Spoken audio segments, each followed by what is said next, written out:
LaxRatz Nation, and welcome to our Week 2 LaxWrap. We're flinging it low to high. But stay cool, don't lose your shirt over this, or your helmet. Hey, ref, did you... Yeah, hold on to your helmets and the ball.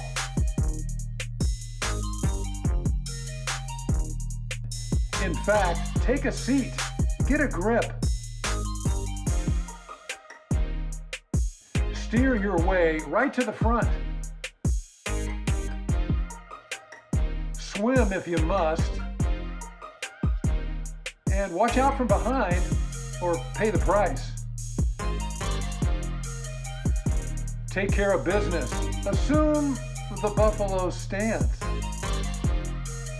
And if you find yourself sailing through open seas, be sure to get your bearings.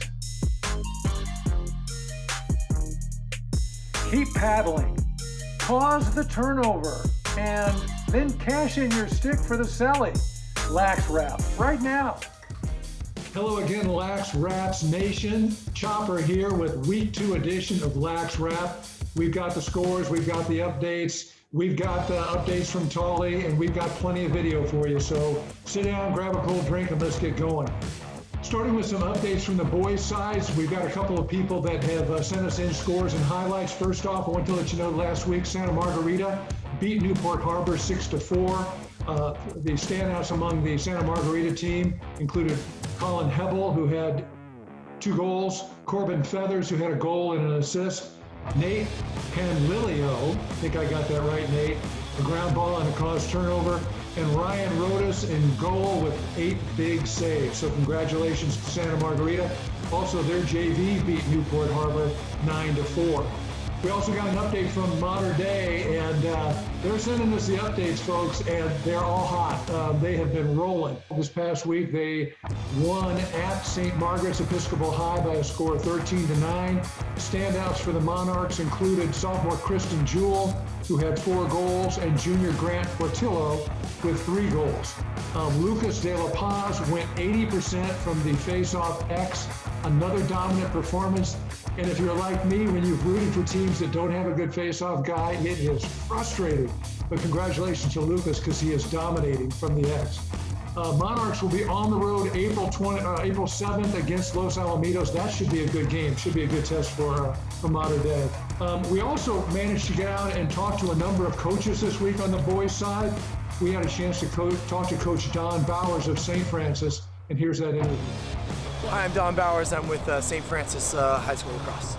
I think keys to winning this game is definitely be face-offs. I know Ben Graham's a solid face-off guy. Definitely facing off and just limiting mistakes. I mean, it's early season. A lot of kids making mistakes early on. We want to limit those and control possessions. Guys on my team, you'll see number 26, J.D. Fry, senior on his way up, doing great things for us. Matthew Dorfler, number 21, I think he's the best LSM in Southern California. Those are definitely guys that should show up, show well. Shout out to LaxRatz, Chopper, Coach, Tauli. Nice to see you guys. Love what you're doing out there. Appreciate it. Another big game last week was Westlake playing Agoura, and we were fortunate enough to get a mic in front of Coach Sean Lindsay of Agoura, and here's that interview. My name is Sean Lindsay. I'm the head coach of Agoura High School. This is an obviously unique season. We have a lot of our guys playing football, so they're not really at practice. Sometimes they come to games, so we're kind of just going through the not motions, but we're just trying to get through these next 5 weeks, or these last 5 weeks. I'm sorry, just so football's over, so we can get everybody back. And in the meantime, a lot of guys are getting a lot of reps in practice. That's going to hopefully improve us down the line. But our overall goals are always the same at Agoura. We want to win whatever league we're in, which is the Marmani League this year. So that's our number 1 goal. It's win the Marmani League. And then our rivalry with Oak Park is for the Canaan Cup. That's a big thing that we take pride in. So keeping that in Agoura is another big thing. And then obviously advancing in the playoffs. Hopefully we get playoffs. But until then, we just got to focus on winning the Marmani League. Lastly, I managed to catch up with the Modern Day coaches group, and as we've been reporting on the show, these guys are off to a fast start. And try to get inside the head of all 3 of their coaches. We talked to Johnny Rodriguez, who's the head coach, Luke Phipps, who coaches the offense, Newt Krause, who coaches the defense. Here's what those guys had to say. So, hey, we chased down the modern day coaching group after they've been setting the Southern California lacrosse world on fire here early in the season. I've got head coach Johnny Rodriguez, offensive coach Luke Phipps, and I've got defensive coach Newt Krause. And Johnny, it's great to catch up to you guys because nobody else has. What do you attribute the fast start to for you guys? Yeah, no, Chopper, it's always great to be on. I appreciate you bringing us on. There's really no secret to our success. It's not like we've tried to reinvent the wheel. We've just kind of taken a closer look at the wheel and see what we could do better. You know, what is the standard of Southern California lacrosse, and whatever that is, you know, let's one up that, let's two up that, let's see how we can go above and beyond. And really, you know, it's the sum of our parts. So, you know, we got the coaching staff, which extends to not just these two, but we got a great strength coach, great JV coaches. And then it's also the parents, the players, and then the supporting cast, which is the community, which is specifically the school in modern day and the legacy that has for success. Luke, let's talk about the offense just a little bit. Johnny mentioned one of the pillars is winning, and obviously you got to score goals. You know, what can you tell us about your approach to coaching the offense or some of the players? What do we need to know? Yeah, I think for us, we stick to our system at the first point, you know, with our offensive system and kind of the plays and sets that we run. And you know, depending on year to year, putting our players in the right positions to succeed based on, you know, what their strengths and weaknesses are. Right now, we got a very, you know, talented group of offensive players. You know, we have older guys who are stepping up as leaders. We have younger guys who are coming in and kind of taking advantage of their playing time and their opportunities. And just understanding what the team needs. Buying into that at the end of the day, you know, when you know what your defense can do and your face-off guy and your goalie can do, you know, buying into what our team needs us to do offensively, whether that's score a lot of goals, possess the ball, do the little things right, and just be mature as a group is kind of where we start off with things. And you know, really that taking care of the ball part is kind of stressful for us. So I think just, you know, putting the players in the right position to succeed, you know, giving them opportunities to play freely, you know, with each other and just kind of buy into that system. Okay. And Newt, flip side, defense, man. You know, you got a great pedigree yourself on the field playing defense. What do you bring to the picture when you are coaching your defense in high school? Yeah, defensively, you know, with the group that we had this year, they've been a lot of fun to coach and work with. And, you know, each day we're out there, I'm challenging them with new ideas, new concepts, different packages, etc. And, you know, every day they're answering that call. They want to learn more. They're putting in the work outside of these practices, and it's showing on the field and their ability with their footwork and their stick work and their overall IQ watching the game. So, you know, it makes my job easier when those guys want to get better and I'm just supplying them the information. You know, and ultimately at the end of the day, you know, I haven't caused any turnovers this year. I haven't picked up any ground balls. I haven't done anything on the field. It's all those guys and the effort that they've put in. And it's, you know, it's really been a blessing and really fun to watch the first couple of games here. Well, I've only been able to keep up with you guys for the reports that are coming in. I've seen a little bit of video, but I guess there's a big game coming up on April 15th. You guys are going to be at Loyola. Do I have that right, John? Correct. Well, good luck to you guys in that game. If they're letting anybody in, I'll be one of the ones that comes there to see that, because that should be a great matchup. Congratulations on the early season start, you guys. Let's check back again in a month or so and see how the season's wrapping up. So I want to thank Luke, Newt, and Johnny. Thanks to all three of you guys for getting with us today. Awesome. Thank you, Chopper. Thank you. All right, that should do it on the boys' side. Tauli is not live with us on the show today, but she has been busy as always. So let's check in and see where she's been and what she's been up to. Hey, thanks, Chopper. Yes, this is pre-recorded. I am away at my sister's wedding for the week. I swear I'm a maid of honor for every wedding. So if you're looking for a maid of honor, yes, you can DM me and I will fit the role for that. Anyway, so it is a good day to talk about some girls lacrosse. I chatted with two seniors from Foothill. They are so excited to just get back on the field, start playing again, and here's what they had to say. Here with Natalie Anderson and Andy Pomeroy. They're seniors at Foothill High School in Orange County. Hey girls, how are you doing? Good. And your season's gonna get started here shortly. COVID ruined a lot of people's lives temporarily and permanently, and sports was put on hold. How was it? That would be your junior season last year that COVID damaged some things. How did we still continue to practice and stay connected with the team during that time? Our team because all of our practices got canceled and we had canceled games. It was pretty sad, especially for our last year seniors, the class of 2020.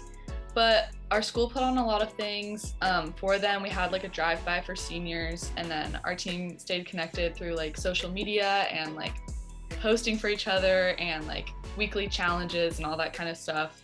And then we started practicing again in the following September. Andy, you're going off to college, Cincinnati, to continue to play lacrosse. What are you most excited for? I'm so excited just to be able to keep playing, and I love my future teammates. And how is it having Coach Christina Johnson? She was a standout. She has been a standout, and then last year she was Coach of the Year. What does she bring to the team for you guys, and what you really enjoy from her? She's a great coach. We all love her. I feel like she's specifically such a good coach because she like is also really close with us. Yeah. She kind of like understands. She's very like, it's more of like a friendly closeness than like a coach-player relationship, I feel like. Yeah. She's more of like, we know she's there for us, and like she understands like outside circumstances, and she's very fair. Yeah, I feel like she has like really good like a really good coaching philosophy. Like I said, she's close with us, but then she like knows how to be a really good coach too. That is awesome. So what's one team that you circle on the calendar? I know that I'll be showing up to a few of them, but what's one team that you're most looking forward to? St. Margaret's. St. Margaret's. Just because when we were sophomores, they beat us in the last round. Yeah, I'm really excited to play them again. Yeah, and then we were all like so looking forward to playing them last year, and then that didn't get to happen. Yeah. So we played them twice this year. Well, thank you so much. It's so great to just chat with everyone. I know things are different through Zoom still. Thank you so much. Thank you. See you soon. See you. Bye. Thank you. So I know I've talked about the new league here in Southern California known as Skill. Our very own coach on our weekly show has created this new league for Southern California players during this downtime. And I got a chance to chat with yet another coach a part of this league. His name is Tyler Miller. He's from Southern California. He's done a full circle. He's been out in the East Coast. He's back here helping coach at Bosco High School, but more importantly, he's teaching the youth on Sundays and is a part of this new league. Here's his story. So yeah, I grew up in California. I was lucky to start playing lacrosse early. I went to Los Al High School and we had some success there. Sunset League Player of the Year my senior year. That's when the journey really starts. I ended up going to boarding school in Maine for a year, and then I went and played Division I lacrosse at Wagner College in Staten Island, and then ended up transferring for my last year to Chapman, and we played MCLA. We made it to national championships that year.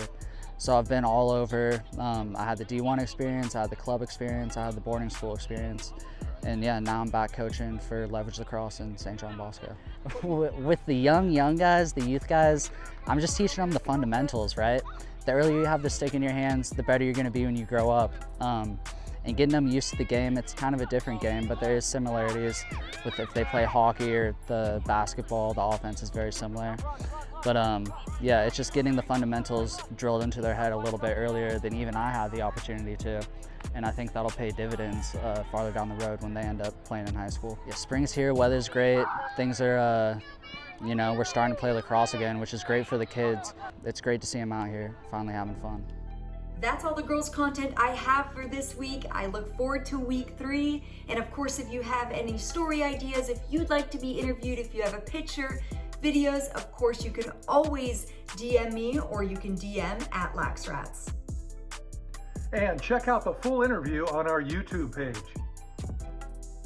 So Tauli's not here because as a good sister, she's been a maid of honor for her sister who is getting married this coming weekend, which is all well and good. But Tauli was maid of honor for this same sister's wedding previously, for her first wedding, and that wedding lasted less than 3 months. So if it were my second wedding, I might think, hey, I'm gonna reshuffle the deck, maybe hope for a different outcome. In fact, what's the definition of insanity, Tauli's sister? I think it's when you continue to do the same thing over and over again and hope for a different result. So good luck with that wedding, and hope everything comes out. Maybe we need to get Tauli's sister on the show and find out a little bit more about how that all ended up. So maybe we can get that going in the future. Hey, I want to let you know about a new feature that we have incorporated around LaxRatz.net, and that is a weekly podcast that we are introducing. The name of the podcast, since it's hosted by yours truly, Chopper, what else could it be? It's called Chop Shop.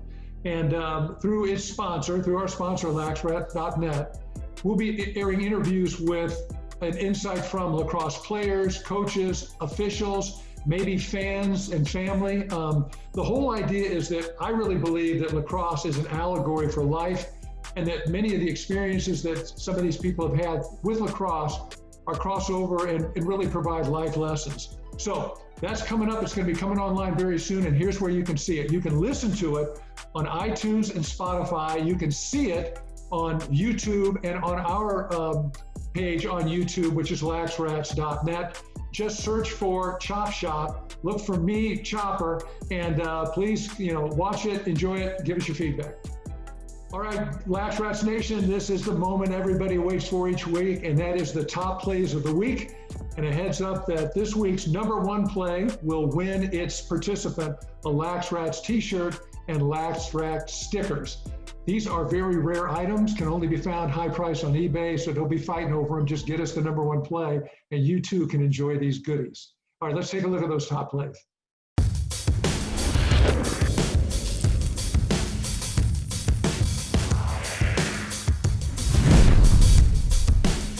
Top play number 10, and let's start with the defense this week, and it's Oaks Christian and White with 2 gems. First, the caused turnover in the grounder from Michaela Johnson, and then it's Team D walling things off. At number 9, and maintaining the theme of defense, it's Loyola and White against Westlake, and defense is a team effort, but let's watch 3 gems by Jack Shoemaker. First, pouncing on the ground ball, then the rude greeting inside the attack zone, and lastly, at the bottom of your screen, he steps in front of the pass, breaks it up, and snags the loose ball. Now watch Bella Malou for Westlake and White with the stutter step, switching hands, and then burying the shot. Filthy. At 7, let's go up close and ground level and admire the work of modern-day sophomore Tristan Jewell with this gem. One of 4 jewels on the day for Tristan. It's Agora in White and Andrew McCarthy, who dances with wolves, drawing the entire pack, leaving William Gaylor alone to devour the goalie. At 5, we've got Sierra Canyon's Calwin Iha, and St. Francis somehow left him alone in the wilderness as he proceeds to stalk, strike, pillage, and plunder en route to 5 goals. And no, this isn't the same goal twice, it's back-to-back rips.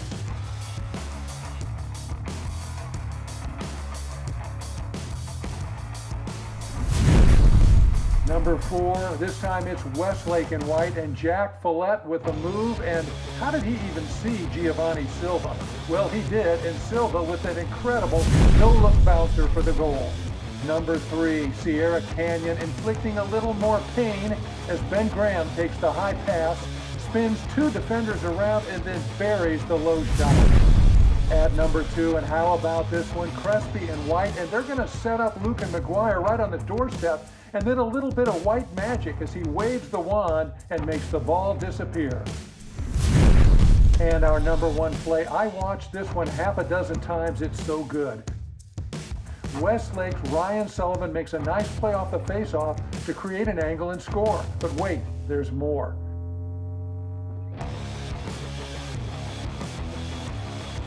Watch Sullivan take the pass, wind up, and fire this laser for another score as he breaks his stick into kindling. He leaves it for a Squire to retrieve. Your sword, me lord. Thank you, Squire, as you were. All right, here's the portion that I struggle with because I always lean on Tauli for this, but since she's not here, I'm going to do this myself. Social media, all right? Follow us on Twitter, Instagram, YouTube. It's all at LaxRatz. Like us, follow along, and we'll see you on each of those posts. Well, that's going to do it for this week's LaxWrap. First of all, I want to thank everybody who's been sending us in team updates, scores, updates on the players. Please keep that up. Send us your videos. As we say, we want to show your plays, but if we don't got them, we can't show them. And so, for in absentia, Tauli, and for my producer, Lisa. This is Chopper saying thanks so much for watching. Have a happy Easter, and we'll see you next time.